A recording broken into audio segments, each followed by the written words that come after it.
তীরের আগায় মাত্র 1 ফোঁটা রস, আর তাতেই মৃত্যু নিশ্চিত। জঙ্গলের বিশাল বন্য শূকর থেকে শুরু করে হিংস্র ভাল্লুক এদের বিষাক্ত তীরের সামনে 2 মিনিটের বেশি টিকতে পারে না। এরা চাষাবাদ করে না, কোনো স্থায়ী ঘর বাঁধে না, এমনকি সময়ের বা বয়সের কোনো হিসাবও রাখে না। অ্যামাজনের চেয়েও প্রাচীন 14 কোটি বছরের পুরনো বর্নিও রেইন ফরেস্টে এরা আজও বেঁচে আছে পৃথিবীর শেষ সত্যিকারের যাযাবর হিসেবে। কিন্তু তাদের এই স্বর্গ আজ নরকে পরিণত হচ্ছে।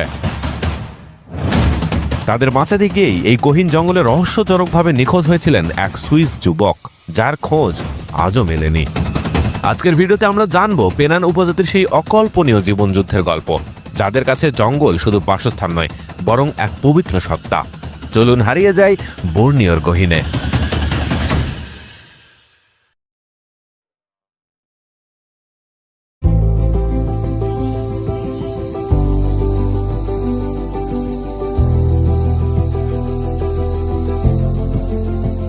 বর্নিও দ্বীপের গভীর জঙ্গলে এমন এক যাযাবর শিকারী উপজাতি বাস করে, যারা তাদের বেঁচে থাকার অদ্ভুত দক্ষতা এবং শিকারের জন্য ব্লো পাইপে বিষাক্ত তীরের ব্যবহারের জন্য পরিচিত। এদের নাম পেনান। পেনানরাই বর্নিওর একমাত্র উপজাতি যারা হাজার বছর ধরে গভীর রেইন ফরেস্টে যাযাবর হিসেবে ঘুরে বেরিয়েছে। Ito buaya anak baboy.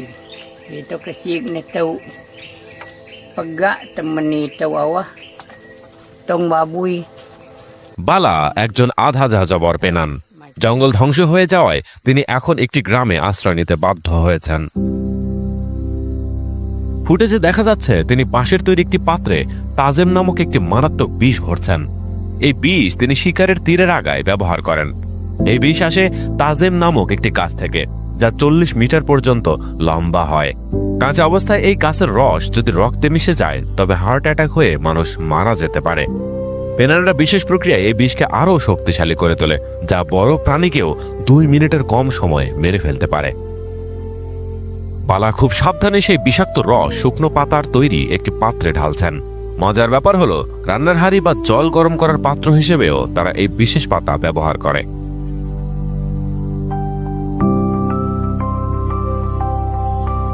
তিনি আগুনের তাপে বিষটি গরম করছেন, তবে খুব সাবধানে, যাতে এটি ফুটে না যায়।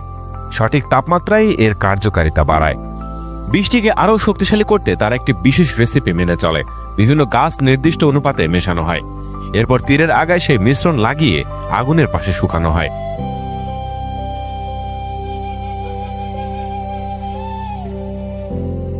এখন এগুলো ব্যবহারের জন্য প্রস্তুত।